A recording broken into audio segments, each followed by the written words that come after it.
मंडळी, एक काळ असा होता की अटल बिहारी वाजपेयी, एस.एम. जोशी, नानासाहेब गोरे, बाळासाहेब ठाकरे अशी थोर व्यक्तिमत्वे राजकारणात होती.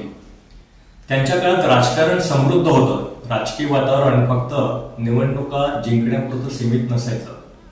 राजकारणाला समाजकारणाची सोनेरी किनार असायची. राजकारण आत्तासारख्या लक्ष्यमुद्रांचे मांडलिक नव्हते. राजकारण हे देशभक्तीने प्रेरित असलेल्या थोर व्यक्तींच्या अंतःकरणात फक्त आणि फक्त राष्ट्रसेवा या एकाच उद्दिष्टाने व्यापलेले असायचे. 1975 सालच्या आणीबाणीच्या काळात अनेकांनी तुरुंगवास भोगला. तो काही कोणत्या पदाच्या अपेक्षेने नव्हे, देशावर लादलेल्या हुकुमशाही राजवटीला विरोध करताना आलेल्या संतापाला लोकशाही पद्धतीने वाट मोकळी करताना अनेक जणांना प्राण गमवावे लागले. थोडक्यात काय तर राजकारण हे राष्ट्रप्रेमाने पछाडलेल्या धुरंधर व्यक्तींनी धनाडून सोडलं होतं. पण आजची परिस्थिती काय आहे? आजचं राजकारण हे संधी साधूपणा, भ्रष्टाचार, पैसे कमवण्याचं, सवंग प्रसिद्धी मिळवण्याचं एक साधन झालंय. राजकारणात गुंडेशाही, धुंडेशाही घुसली आहे. जनता त्यांच्या नोकरी व्यवसायाच्या विवंचनेत गुरफटून गेलेली आहे आणि या सगळ्या सहन न होणाऱ्या गोष्टींकडे त्रयस्थपणे आणि हतबलतेने पाहत आहे. नुकतीच एक बातमी आली, भारत जपानलाही मागे टाकून 4थ्या क्रमांकाची अर्थसत्ता बनला आहे. पण अशा देशाचं राजकारण कुठल्या दिशेने चाललंय? देश पुढे जात असताना राजकारणातल्या अधोगतीने का गती घेतली आहे? याची उत्तरे आपल्याकडे नाहीत. अशा स्थितीमध्ये माध्यमांसारखा लोकशाहीचा 4था स्तंभही हेलकावे खाताना दिसतोय. तर विषय असा आहे की निवडणूक आली की काय होतं? राजकीय सामाजिक वातावरण निवडून निघतं. मतदारांच्या मताचं जातीय, धार्मिक आणि आर्थिक ध्रुवीकरण सुरू होतं. ही सार्वजनिक व्यथा जी आहे ती माझ्या या कवितेतून मी मांडली आहे. ज्या कवितेचं नाव आहे आली रे आली, निवडणूक आली.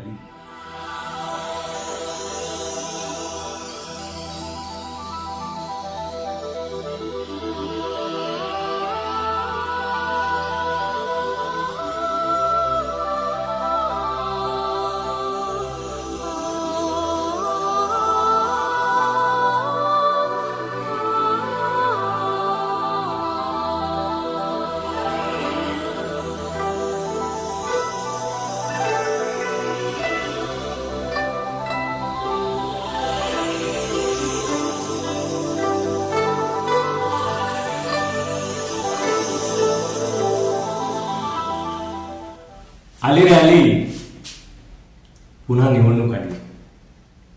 दारी जनतेच्या लबाड पुढाऱ्यांची टोळधाड आली.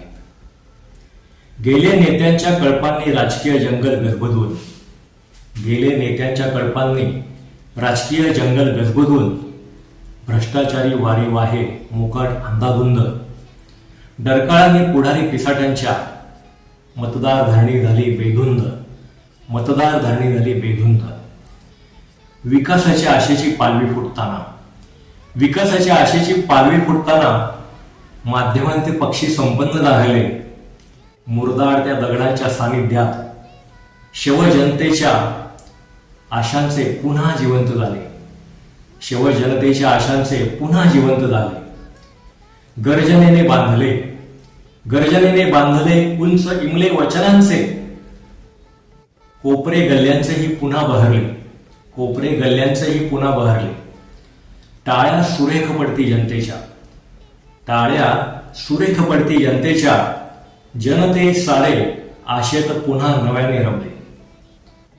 पदभार गोड गुलाबी गुलालात नाहले, पदभार गोड गुलाबी गुलालात नाहले.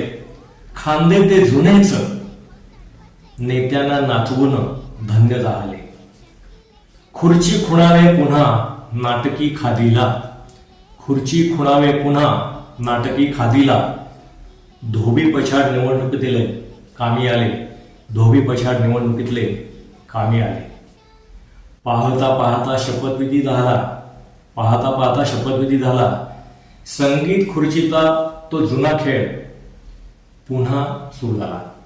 संगीत खुर्चीचा तो जुनाच खेळ आता पुन्हा सुरू झाला. आली रे आली, निवडणूक आली, आली तशी गेली, आता ही तर उद्या ती. दारी जनतेच्या लबाड पुढाऱ्यांची टोळधाड आली. आली रे आली, निवडणूक आली, आली रे आली, निवडणूक आली.